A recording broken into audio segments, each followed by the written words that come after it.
bit of background on my case. When I was 19 in 2009, I applied to work at Hollister, a sister store of Abercrombie and Fitch, in the stockroom. And I got the job in October of 2009, and 4 months went by without any incidents. I had a lot of fun. I was working with a lot of my friends from school. Come February of 2010, district manager was in the store. He noticed me, didn't say anything, which is normal. And then when I went in for my next evening shift, he pulled me aside, introduced himself. And at that point, I didn't know what was going on, whether it was a good thing or a bad thing. And I was expecting it to be a good thing since a district manager wanted to speak to me. And he pointed out that I wear the headscarf, and I told him yes, and I explained to him what it was. And then he told me it was against their look policy. And I didn't understand what he was really saying at that point. And then he put me on the phone with the lady from HR, and she again told me that someone told her that I wear the headscarf, and I told her yes, and I explained to her why I wear it, what it symbolizes to me, and why, and that it's a part of my religion.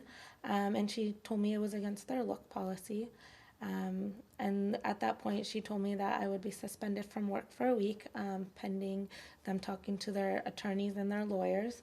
And so I walked out, and my managers were just asking me where I was going and what was going on, since they had no idea. And I explained to them what had just occurred and that I was suspended from work. And at that point, I was just in tears. I had no idea what was going on. I was so shocked. I was surprised. This had never happened to me in my 19 years of being here. And when I got home, I just went on this huge rant. It was just so unfair what had happened, and I explained what had occurred to my parents, and my dad said, you could do something about it, or you don't have to do anything about it. It's up to you. And I thought it was unfair, so I did something about it, and that's when I contacted CARE.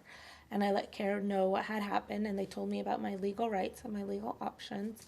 And so when I was called back in a week later by the store manager, I gave them paperwork that CARE had handed to me, explaining my legal rights in America and how they have to accommodate me in the workplace. And at that point, they had the audacity to ask me, would it be okay if you come into work, take your headscarf off, work your normal shift, and then put it back on after your shift? And I just told them, no, that's unreasonable. I'm not going to be doing that. And that's when I was put on the phone with HR again. And the lady asked me the same question, and I told her no, I was not doing that. I was not taking my headscarf off when I came into work. And that's when I was fired. So in the 3.5-year-long process that my case took, CARE handled everything.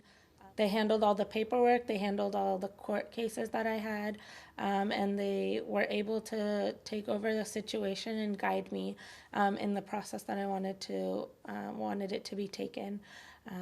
We were able to win a court case against Abercrombie and Fitch, which ended up settling, and we were able to make a lot of policy changes within the workplace, and they are now accommodating for hijabs in their workplace.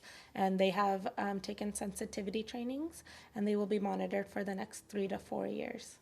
My advice to my fellow Muslim brothers and sisters is that if this happens to you, you have legal rights. You can contact CARE, or you can contact the Islamophobia Project at Berkeley, and they will guide you as what to do. Being in America, we have a lot of rights that are guaranteed in the Bill of Rights, such as the freedom of religion, and we need to be able to express ourselves and use our legal options when necessary.